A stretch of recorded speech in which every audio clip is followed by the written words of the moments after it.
ಯೇಸು ಕ್ರಿಸ್ತನ ಮಹಾಪರಿಶುದ್ಧ ನಾಮದಲ್ಲಿ ನಿಮ್ಮೆಲ್ಲರನ್ನು ವಂದಿಸುವಂತವನಾಗಿದ್ದೇನೆ. Praise the Lord. ಶಾಲೋಮ್.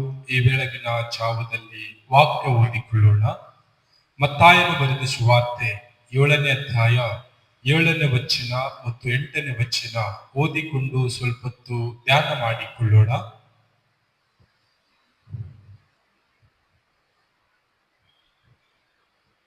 ಬೇಡಿಕೊಳ್ಳಿರಿ, ನಿಮಗೆ ದೊರೆಯುವುದು; ಹುಡುಕಿರಿ, ನಿಮಗೆ ಸಿಕ್ಕುವುದು; ತಟ್ಟಿರಿ, ನಿಮಗೆ ತೆರೆಯುವುದು. ಯಾಕೆಂದರೆ ಬೇಡಿಕೊಳ್ಳುವ ಪ್ರತಿಯೊಬ್ಬನು ಹೊಂದುವನು, ಹುಡುಕುವವನಿಗೆ ಸಿಕ್ಕುವುದು, ತಟ್ಟುವವನಿಗೆ ತೆರೆಯುವುದು.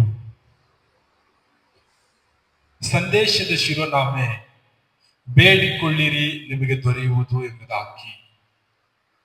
ನಾವು ಈ ಒಂದು ದಿನದಲ್ಲಿ ಈ ಲೋಕದಲ್ಲಿ ಜೀವಿಸುವಾಗ ಯಾವ ರೀತಿಯಾಗಿ ಜೀವಿಸುತ್ತಾ ಇದ್ದೇವೆ? ನಮ್ಮನ್ನೇ ನಾವು ಪರೀಕ್ಷೆ ಮಾಡಿಕೊಳ್ಳೋಣ. ನಮಗೆ ಅವಶ್ಯಕತೆ ಇರುವಂತಹ ವಸ್ತುಗಳನ್ನು ನಾವು ಯಾರ ಬಳಿಯಲ್ಲಿ ಬೇಡಿಕೊಳ್ಳುತ್ತಾ ಇದ್ದೇವೆ?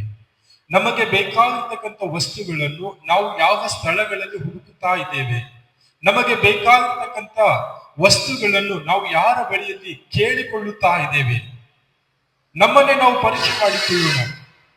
ನಮ್ಮನ್ನು ಸೃಷ್ಟಿಸಿದಾತನು, ಸರ್ವಲೋಕದ ಒಡೆಯನು, ಭೂಮಿ ಆಕಾಶಗಳ ಒಡೆಯನು, ನನ್ನ ನಿರ್ಮಾಣಿಕನು, ನನ್ನ ಪರಿಪಾಲಕನು, ನನ್ನ ಸಹಾಯಕನು, ನನ್ನ ವಿಮೋಚಕನು ವಾಕ್ಯದ ಮೂಲಕ ಸ್ಪಷ್ಟವಾಗಿ ಮಾತನಾಡುತ್ತಾ ಇದ್ದಾನೆ. ಹುಡುಕಿರಿ, ಸಿಕ್ಕುತ್ತೇನೆ; ತಟ್ಟಿರಿ, ತೆರೆಯುತ್ತೇನೆ; ಬೇಡಿಕೊಳ್ಳಿರಿ, ನಿಮಗೆ ದೊರಕುತ್ತದೆ ಎಂಬುದಾಗಿ ಹೇಳುತ್ತಾ ಇದ್ದಾನೆ. ಆದಾಗಲೂ ಕೂಡ ನಾವು ಯಾರ ಬಳಿಯಲ್ಲಿ ಹುಡುಕುತ್ತಾ ಇದ್ದೇವೆ?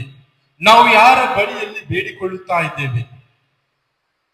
ನಮ್ಮನ್ನೇ ನಾವು ಪರೀಕ್ಷೆ ಮಾಡಿಕೊಳ್ಳೋಣ.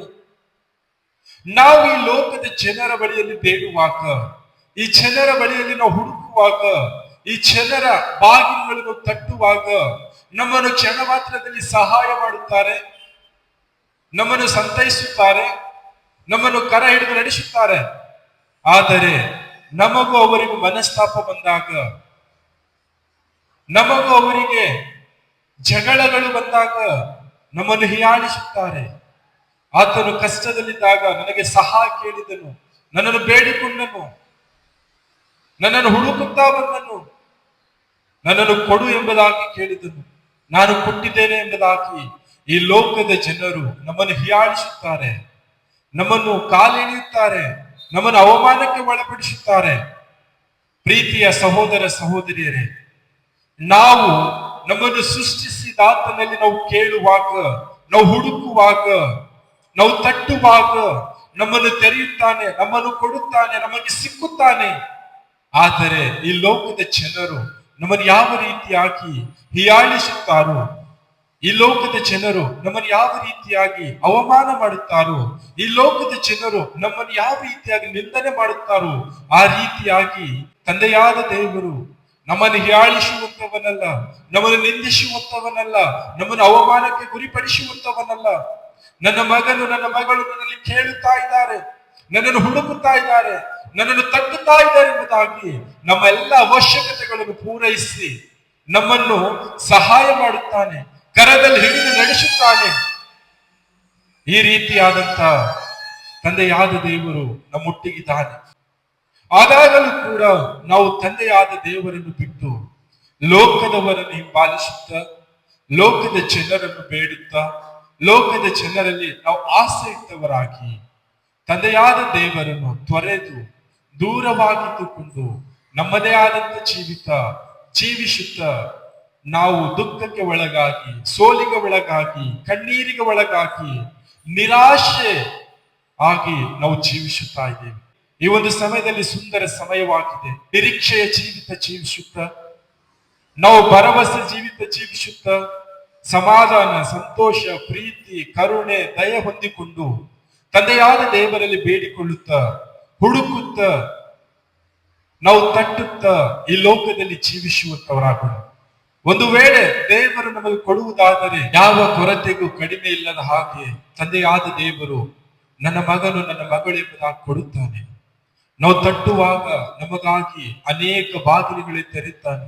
ಅನೇಕರು ನನಗೆ ಕೆಲಸವಿಲ್ಲ, ನಾನು ಏನು ಮಾಡಬೇಕು, ಎಲ್ಲಿಗೆ ಹೋಗಬೇಕು, ಹೇಗೆ ಜೀವಿಸಬೇಕೆಂಬುದಾಗಿ ಆಲೋಚನೆ ಮಾಡುವಾಗ ತಂದೆಯಾದ ದೇವರಿಗೆ ನಾವು ತಟ್ಟುವಾಗ ಅನೇಕ ಬಾಗಿಲುಗಳು ನಮಗಾಗಿ ತೆರೆಯುವಂತವನಾಗಿದ್ದಾನೆ. ಅನೇಕ ಜನರು ಅನಾರೋಗ್ಯದಲ್ಲಿ, ಸಾಲಬಾಧೆಯಲ್ಲಿ, ಕಣ್ಣೀರಿನಲ್ಲಿ, ದುಃಖದಲ್ಲಿದ್ದಾರೆ. ನಾವು ತಂದೆಯಾದ ದೇವರಿಗೆ ಕೇಳುವಾಗ ನಮ್ಮ ಕಣ್ಣೀರನ್ನು ಬದಲಾಯಿಸಿ, ನಮ್ಮ ದುಃಖವನ್ನು ಬದಲಾಯಿಸಿ, ನಮಗೆ ಸಂತೋಷವನ್ನು, ಸಮಾಧಾನವನ್ನು ಕೊಟ್ಟು ನಡೆಸುವಂತವನಾಗಿದ್ದಾನೆ. ಈ ಒಂದು ಸಮಯದಲ್ಲಿ ನಮ್ಮನ್ನೇ ನಾವು ವಾಕ್ಯದ ಮುಂದೆ ತಗ್ಗಿಸಿಕೊಳ್ಳೋಣ. ನಾವು ಯಾವಾಗ ಬೇಡಿಕೊಳ್ಳುತ್ತೇವೋ ಅವಾಗ ನಮಗೆ ದೊರೆಯುವಂತದ್ದಾಗಿದೆ. ನಾವು ಯಾವಾಗ ಹುಡುಕುತ್ತೇವೋ ಅವಾಗ ನಮಗೆ ಸಿಕ್ಕುವಂತದ್ದಾಗಿದೆ. ನಾವು ಯಾವಾಗ ತಟ್ಟುತ್ತೇವೋ ಅವಾಗ ನಮಗೆ ತೆರೆಯುವಂತದ್ದಾಗಿದೆ. ನಾವು ಈ ಒಂದು ಸಮಯದಲ್ಲಿ ಯೇಸು ಕ್ರಿಸ್ತನಲ್ಲಿ ಬೇಡಿಕೊಳ್ಳುತ್ತಾ, ಯೇಸು ಕ್ರಿಸ್ತನಲ್ಲಿ ನಾವು ಹುಡುಕುತ್ತಾ, ಯೇಸು ಕ್ರಿಸ್ತನಲ್ಲಿ ತಟ್ಟುತ್ತಾ ಈ ಲೋಕದಲ್ಲಿ ಜೀವಿಸುವಂತವರಾಗೋಣ. ಒಂದು ವೇಳೆ ನಾವು ಈ ಲೋಕದ ಜನರಲ್ಲಿ ಹುಡುಕುವಾಗ, ಈ ಲೋಕದ ಜನರಲ್ಲಿ ನಾವು ಬೇಡುವಾಗ, ಈ ಲೋಕದ ಜನರಲ್ಲಿ ನಾವು ತಟ್ಟುವಾಗ ನಮಗೆ ಅದು ಅಲ್ಪವಾಗಿ ಸಿಗುವಂತದ್ದಾಗಿದೆ ಮತ್ತು ನಮಗೆ ಅವರು ಕೊಟ್ಟಿ ಮತ್ತೆ ಮರಳಿ ಅವರು ಕೇಳುವಂತವರಾಗಿದ್ದಾರೆ. ಯೇಸು ಕ್ರಿಸ್ತ ನಮಗೆ ಕೊಡುವುದಾದರೆ ಅದು ನಮ್ಮದೇ ಸ್ವಂತವಾಗಿರುವಂತದ್ದಾಗಿದೆ. ನಾವು ಮತ್ತೆ ಮರಳಿ ಕೊಡುವಂತ ಅವಶ್ಯಕತೆ ಇಲ್ಲ.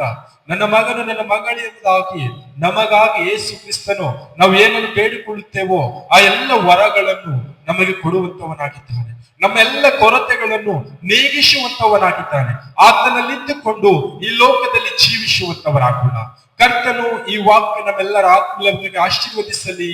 ಆಮೆನ್.